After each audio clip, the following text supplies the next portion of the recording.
I'm a little behind schedule, but here's the market recap for Sartell. Not surprising at all, there was no market in Sartell below $200,000. There were only two sales in Sartell below $200,000 over the last year, and with that discovery, it only made sense to start the analysis at $200,000 to $250,000.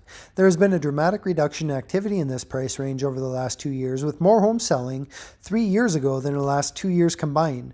Moving into $250,000 to $300,000 market, the results were very similar with a large reduction in total sales, but surprisingly, there was a reduction in average sale price here as well. Moving into $300,000 to $350,000 price range, the trend started to change with some increased activity. The average sale price also showed a decline, but the average price per square foot jumped up here by an astonishing $16 a foot. I had speculated that homes would have normally been in the lower price ranges were being pushed up into some higher price levels, and I think that this is representative of the theory with smaller homes selling for higher values than they had in the past. Homes priced between $400,000 to $450,000 have experienced a much longer sales cycle than they had over the prior 2 years, while the average home sold had gotten larger, bringing a little more value for buyers here. Seeing these home values starting to show a little softening, I had expected that trend would ride all the way up to the most expensive homes in Sartell.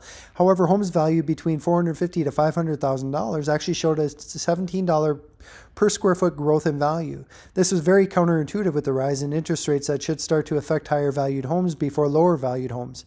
$500,000 to $600,000 homes also challenged the expectation and experienced notable per square foot value increases.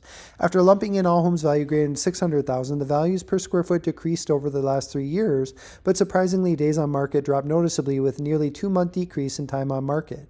Overall, in the Sartell market over the last 3 years, there has been a slight uptick in days on market, an explosive growth in average sale price, but surprisingly a rather noticeable decrease in price per square foot.